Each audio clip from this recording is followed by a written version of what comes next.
The following is a hockey podcast out of Vancouver and Surrey, British Columbia. It'll only consist of a lot of puck talk and even more BS, or in actual words, banter and satire. Enjoy, and as always, go Canucks go. Instead of reading from the book of how to build a Stanley Cup champion, it seems like the Vancouver Canucks are reading from the book of Jim Benning's path to building a hockey team.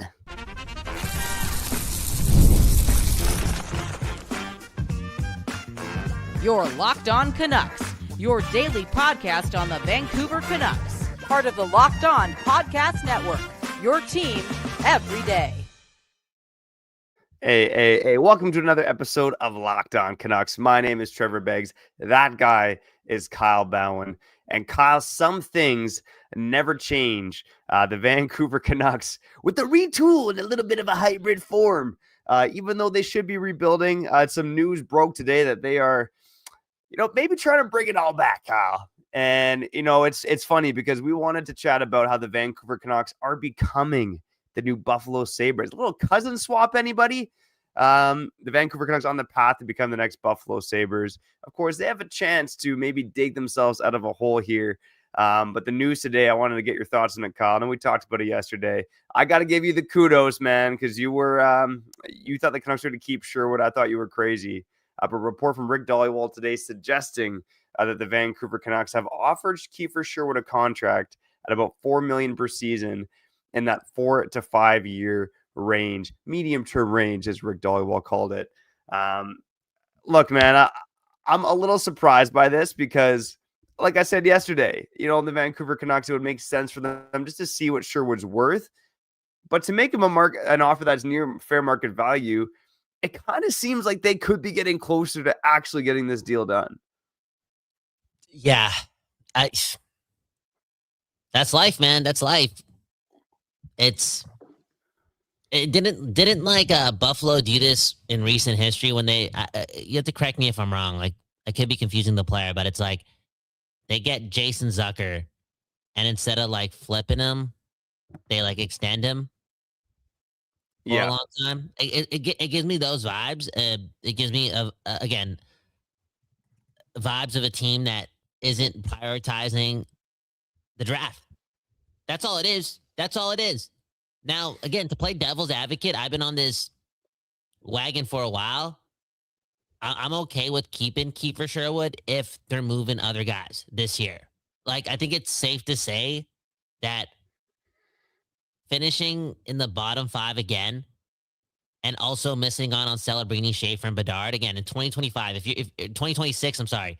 If you're finishing at the bottom of the standings and you can only get one extra first round pick this year, and it's in like the mid to late 20s, when you have guys like Kiefer Sherwood on the team, maybe a Garland can get moved, all this jazz. I just feel as if, I know it's hard to acquire first round picks, but I just feel like I'd be a little, I don't know if disappointment's like the right word, but it feels like we're going to be 79 years old when the Canucks get back into the playoffs consistently.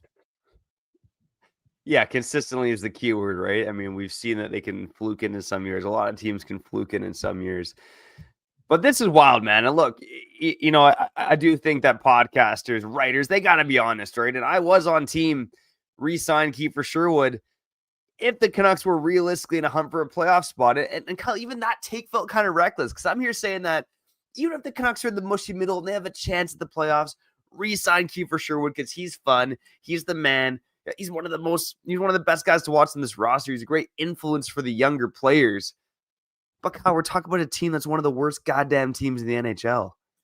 And here they are offering Kiefer Sherwood. I shouldn't even say the name Kiefer Sherwood. Here they are offering their most tradable asset, a long-term extension, a medium-term extension, if you want to call it that, to stay in this city.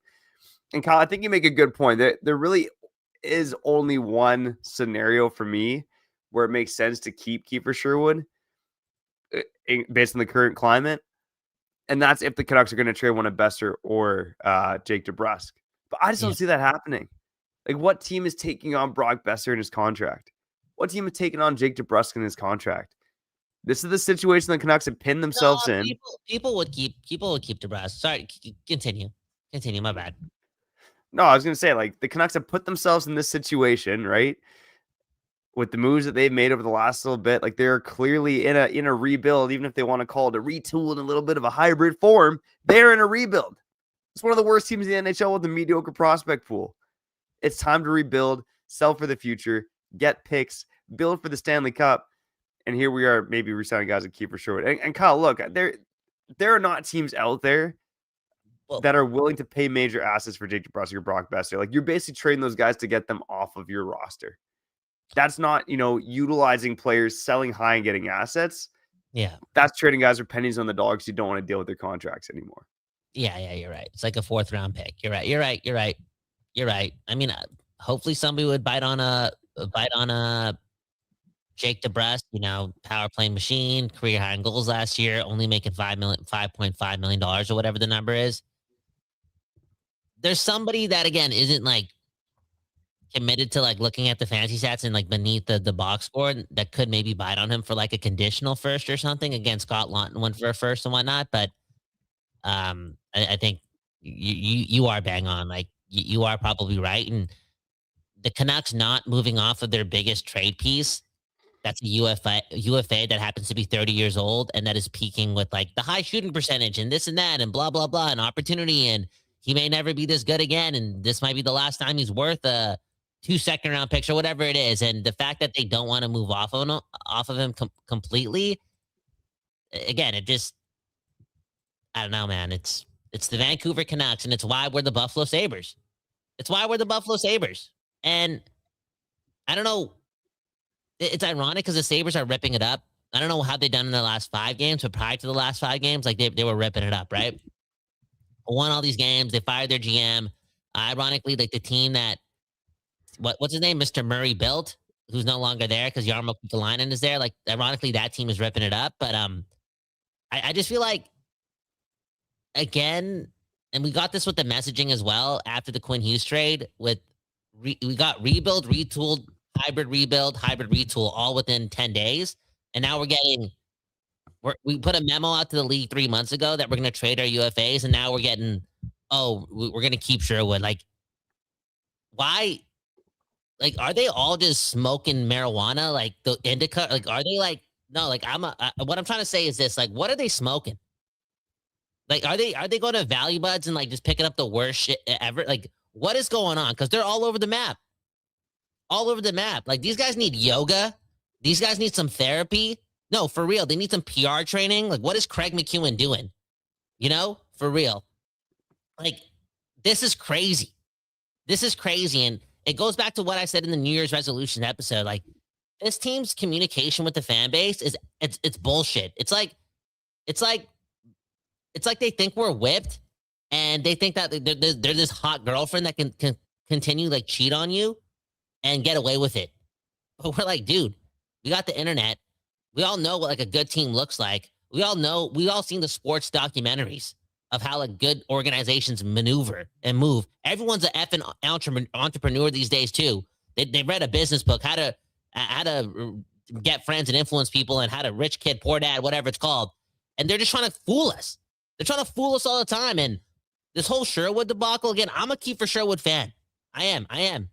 But you kind of like, you just did it like 2 minutes ago when you're like, the fact that a team that's last place is unwilling to get rid of their biggest asset who's a UFA. Yeah, like that's yeah, I don't know, man. We're the Buffalo Sabres. We're the Buffalo Sabres, man. We're the new Buffalo Sabres. We've always been the Cleveland Browns and the New York Jets, but we're about to be bad for another 10 years. That's what it feels like. Yeah, and again, the Buffalo Sabres, I know they missed the playoffs for 14 straight years, but Kyle, we know in this market, we've also missed the playoffs in what is it? 11 of the last 14 seasons or something like that. And that's including the bubble, which a lot of people don't count anyways. We are well on that path to be the Buffalo Sabres. And I'm telling you, I've said it before. Every dares know the 2 most cursed franchises in NHL history are the Buffalo Sabres and the Vancouver Canucks. And although the Buffalo Sabres have been, more sad, I'd say, in the 21st century than the Vancouver Canucks are giving them a run for their money right now. Let us know in the comments wherever you interact with us. Can I say one more thing? Was that bud? Before you get Sure. to commercial, can I just ask you one more thing, like about Sherwood? I see this comment right here, Captain Kiefer Sherwood. Even Oliver saying, I can finally buy that Kiefer Sherwood jersey. All that stuff, right? And again, I kept saying, like, Braden Coots like this guy. At least this guy gives a puck. I'm so sick and tired of having like check collectors on this team, not having any like blood in their system, right? Like Sherwood's gonna give a puck game in and game out. Like he's an identity player. I like that. I like that. Like, is there any like, am I onto something there? Are some of the fans onto something there? Like, I know it's gonna hurt not to get like 2 second-round picks for Kiefer Sherwood, but like, is there any positives there, Trevor, before you move on to the other side? Are you saying, is there any positives? So what's your question? I'm not quite understanding.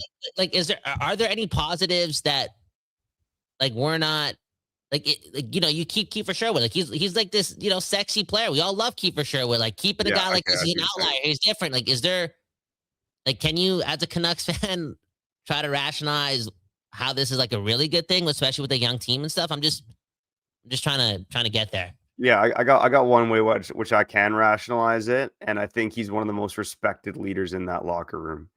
I think that was really apparent to me at training camp. When we all heard it, like Braden Coots was the first guy to name check Kiefer Sherwood as a guy who like kind of took him under his wing, and obviously they spent some time playing together at training camp. But Kyle, there's a lot of, let's call it, grumpy, negative characters in that locker room.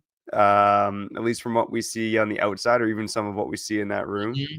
And Kiefer Sherwood was not one of those guys. That's a guy who comes in with a dogged mentality, a guy who, vocalizes his leadership, both to players in that team and to the media.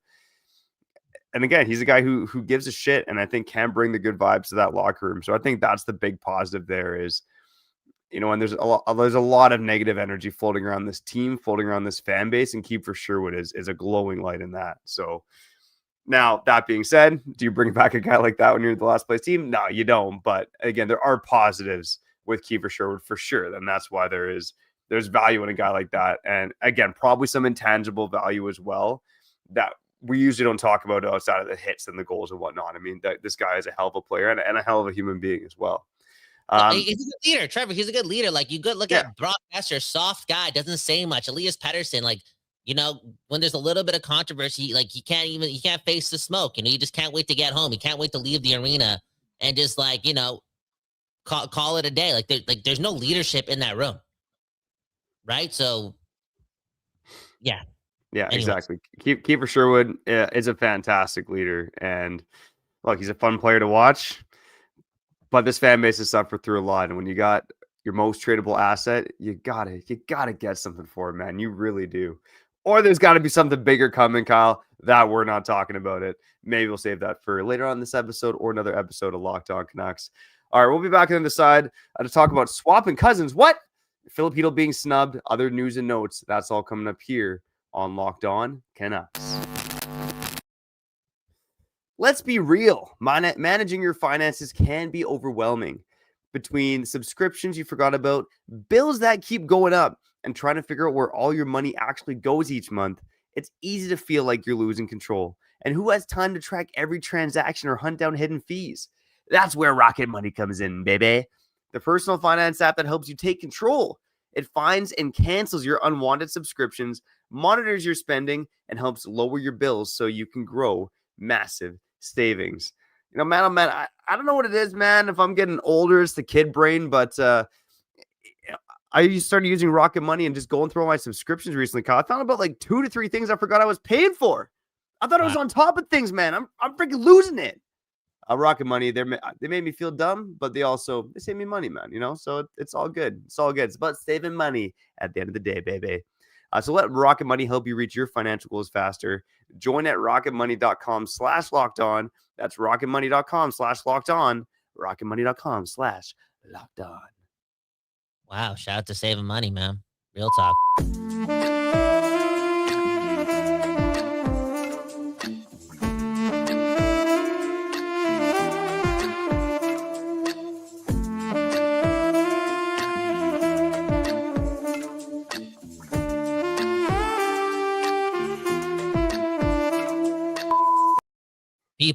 People, we back doing this, and that's talking about your Vancouver Canucks. And Speaking of the people, let's read the comments here on Locked On Canucks.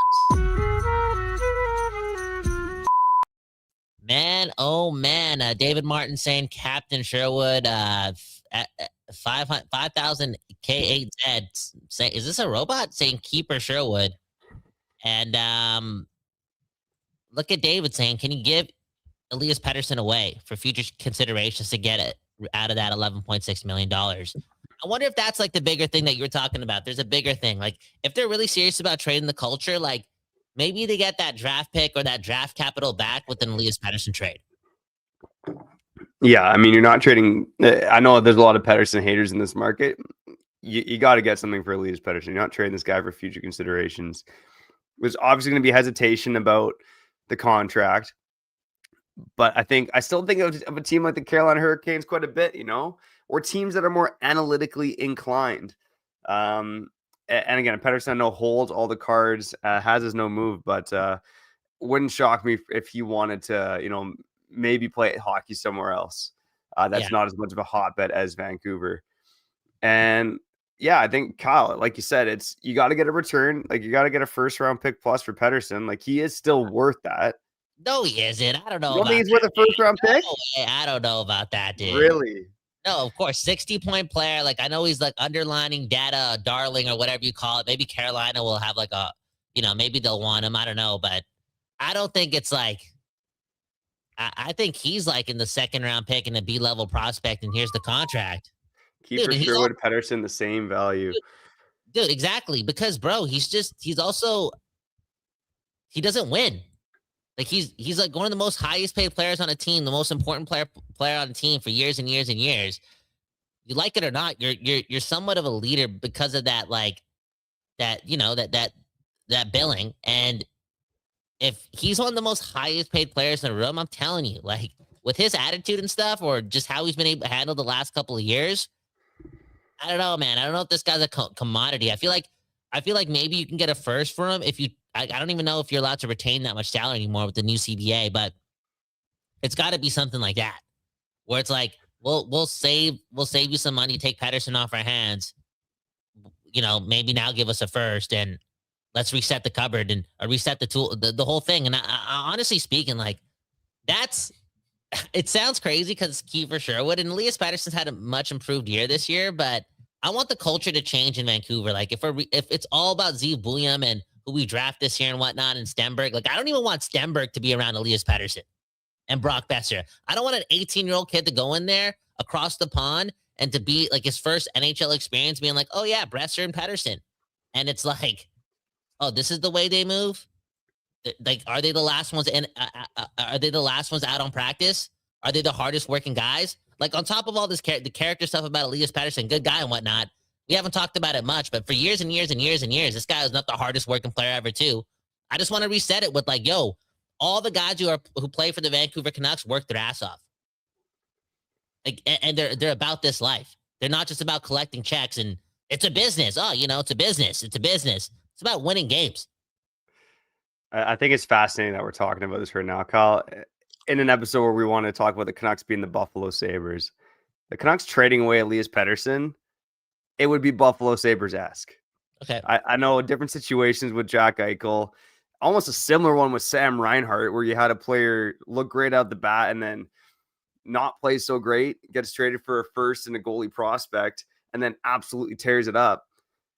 Look, I know, again, a lot of Pettersson haters in this market. I think there's going to be teams around the league that look at Pettersson as a guy who was hurt last year, dealt with a crappy situation with Miller, and this year has had to shoulder a big load, has played great defensively. Look, the fantasy stats are loving him, man. When I talk about the computer boys, the numbers guys, I mean, Pettersson's like the highest ranked forward right now in terms of expected goals for, high danger chances. And I know the eye test doesn't fully say that to me, but this is a guy who is driving play while playing in a relatively tough matchup role. And the numbers suggest he's been a bit unlucky too. Again, watching him game to game, we know he's not the same guy that he used to be, but he's still a damn good hockey player. And just this idea that the Canucks have to like trade him away for nothing or are going to have to retain, like there's probably maybe a bad cap dump you take back and you get some assets. But I'm telling you, man, if you trade Elias Pettersson for pennies on the dollar, which they're going to do, it does seem Buffalo Sabres-esque to me. And I know you want to reset the culture. You want to change things up. I don't know if he's the guy that should be leading this team, but you got to get something good for him, or else I'm not sure if it's worth trading him. I don't know, man. I don't know, man. I'm trying to think of like other examples of like teams trading like their highest paid player and getting nothing back and still surviving. There's got to be something out there. For real. But I don't know, man. The Elias Pettersson thing, I'm just a culture guy now, and I'm just ready to move on. That's what it feels like, man. I'm just ready to move on. All right, and maybe Elias Pettersson gets traded to Buffalo. Trevor, all in all, though, to go back on the topic of the video, and you said, oh, that's very Buffalo Sabres-esque if we trade Pettersson and whatnot. Like, can you openly say that the Vancouver Canucks are like they're the worst franchise in hockey right now, and even the way they're run, we talked about their communication issues too, like how confusing this team is. There's no path. We had Thomas Drance literally said the tanks are rolling in towards Rogers Arena right after the Hughes trade, and like I was like, okay, he must know something. And then like days later, it all changed. There's nothing, like this hybrid retool. So again, like, are we headed down a path? Like, what would you put the percentage at? Because right now I'm like, there's a 50% chance the Vancouver Canucks are going to be bad for the next 10 years. And that's too high for me, considering we've already been bad for the last 10. So are we the worst team in hockey? Are we the worst run team in hockey, Trevor? Yeah, I think it's between us and the Buffalo Sabres. I'm not convinced that we're necessarily worse than the Sabres. I mean, the Pagula ownership group has been pretty brutal, that market as well. But I think it's between the Canucks and the Sabres. And for recency bias, you got a team they've won 9 of the past 10 games, 10-game winning streak before losing to Columbus. That was their last game, by the way, on Saturday. You got the Vancouver Canucks, who have shown just like a decade plus of ineptitude. And obviously we know this market better. But to me, it's between the Canucks and the Sabres. I don't think anyone's worse. Other than like someone like the Arizona Coyotes, who is no longer here. Yeah, that's what level it's at. And the Sabres, again, I think they're like what, third or something in the whatever division they're in, the Atlantic or whatever. And I guess that 8-game winning streak or 9-game winning streak or whatever it was obviously helps out a lot of that 10-game winning streak. I'm sorry. But I don't know, man. It's ironic. Like, 'cause I remember in the beginning of the year, there were some models that said that Buffalo's going to be better than the Canucks. And I'm like, yo, really? We got Quinn Hughes. And then we trade Quinn Hughes and we've been bad all year. And you can say everything about the injuries, but now it's like, I can't even make injuries as the excuse, considering how this team's communicated with their fan base over the last like 4 or 5 weeks. It's embarrassing. Like, why do they think they can tell us something and then do something completely different and have us just like, I don't know, not feel a way about it? It'd be nice to know where this like movie is going. And I feel as if every week there's a new plan.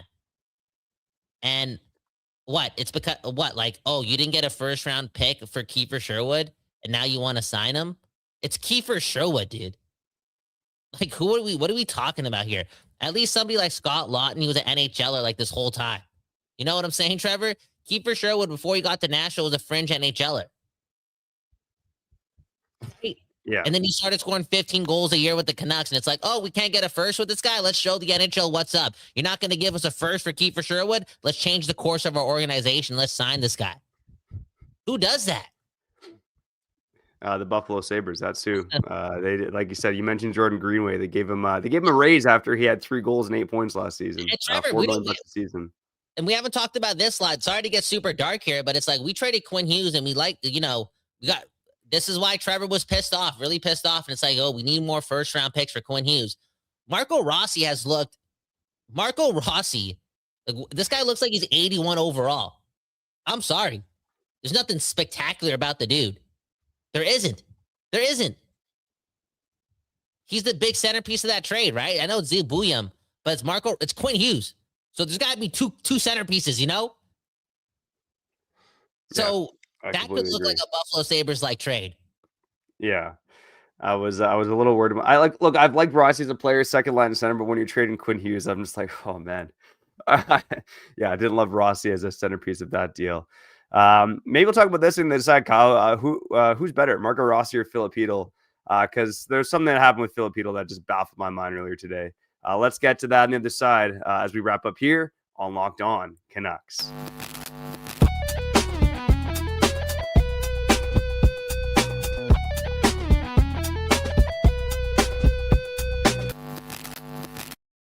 People, we back doing this, and that's reading your comments here on Locked On Canucks.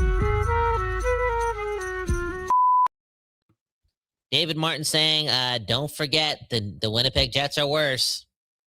But yeah, at least the Winnipeg Jets, before they were this bad this year, before Hellebuck got hurt and, was able to help this team maintain their momentum that they've had for years and years and years in the regular season. They've made the playoffs. The Canucks just we got nothing, man. We got nothing.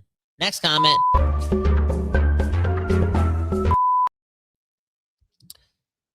Oh, man. Dan Jardine saying the Kiefer Sherwood news is it's all fluff. Okay, the offer was for show. Kiefer is never going to accept $4 million a year. It was intended to get trade partners to step up.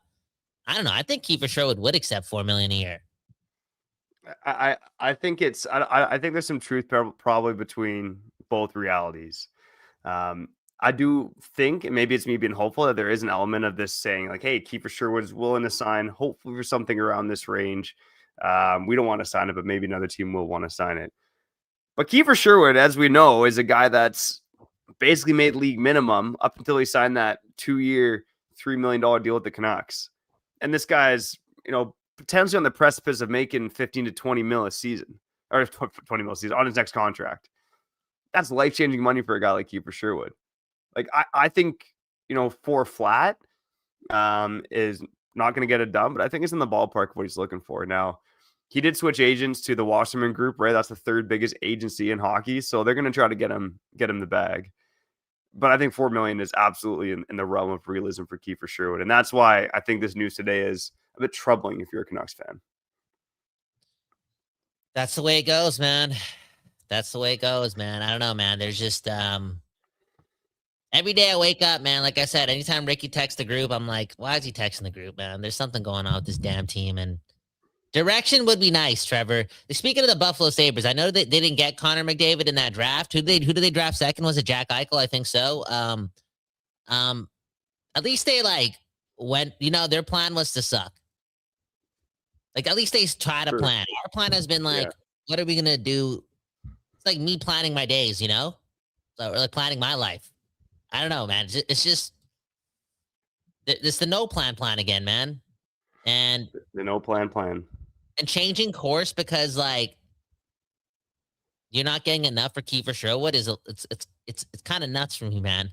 It's kind of who could have thunk of that question for real. Anyways, you want to talk about Filip Chytil getting snubbed? I don't know. I don't really agree with this, but talk about it. Oh, you don't? Okay, well, interesting. So yeah, the Czechs named their Olympic team today.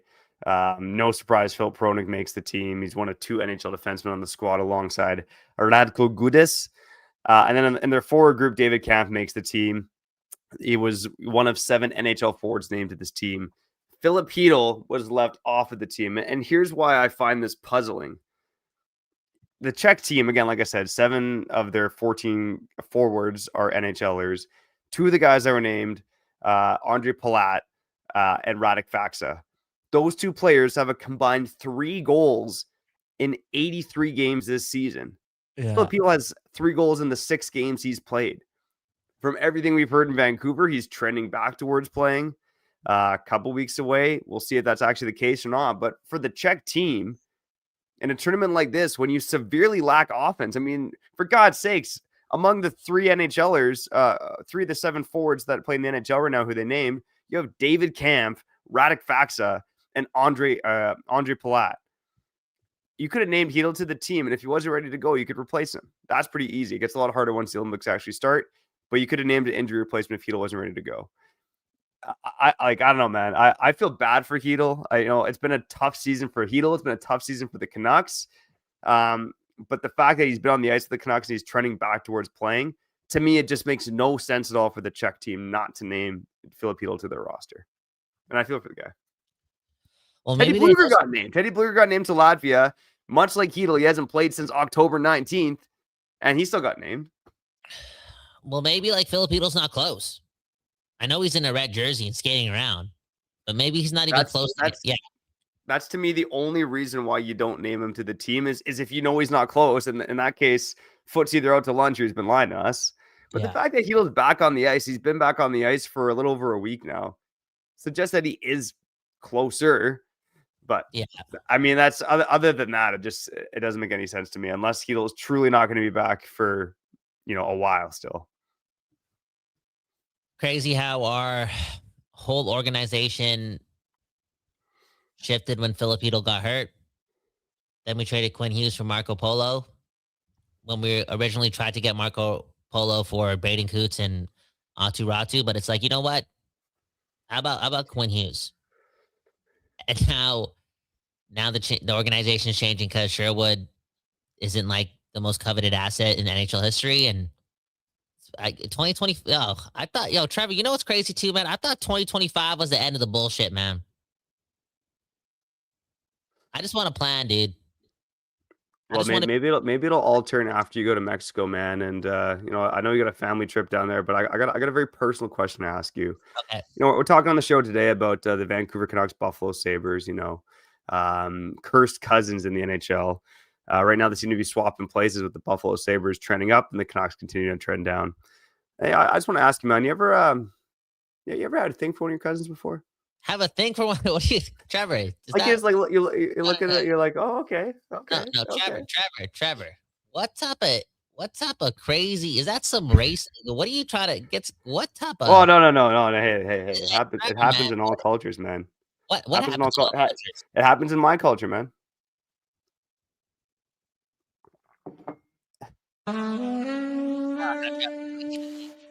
Turn up the music, man. Is there a movie on this? Is this like some American Pie? Is that like a American Pie thing that you're bringing up? I don't know if it's an American Pie thing, but sometimes you take a look at someone and you're like, ooh la la, and then you realize it's a cousin. And you're like, I don't. Oh, so before you know it's your cousin, you're just like being a human being, and then it's like, oh, that's my cousin. This is why I don't date anyone from Fiji, because Fiji's just like, it's like a super small country, right? So I'm like, I did the math in my head. I'm like, I'm not gonna touch that one. That's a good point, man. That's why I found my girl from the other side of Canada. You don't take the risk sometimes, man. Yeah. I hear what you're saying. La Primo saying in the comments, one time my high school teacher told us that he made out with his cousin. Okay, so we gotta fire that teacher. Why is he teaching biology too? Like, unreal. Okay, Trevor. This is what happens when your hockey team sucks. Like, Trevor, we didn't even talk about how the Canucks play hockey in 4 hours. We didn't even tell the people the Canucks played the Sabres in 4 hours. That's how bad our life is as hockey fans, man. Get out of here, man. Sign us out, man. One left to everyone. One left to family, one left to cousins. It's all good, man. We should be back on the post game later tonight. At least I'll try to be back on the postcast later tonight here on Locked On Canucks. Canucks do play the Sabres. We got to get out of here, though. Shout out to you for tuning in. If you like what we're doing, hit the like button on YouTube and hit the subscribe button as well. It helps us out a lot. On the podcast side, go follow us and leave a 5-star review. I'm Trevor Beggs. That guy's Kyle Bhawan, and you've been listening to Locked On Canucks. Peace.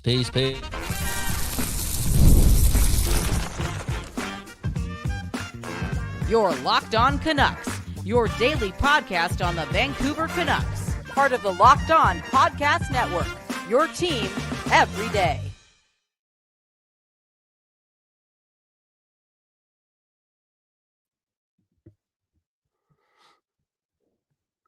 Yeah, I thought that was worth. Whoa.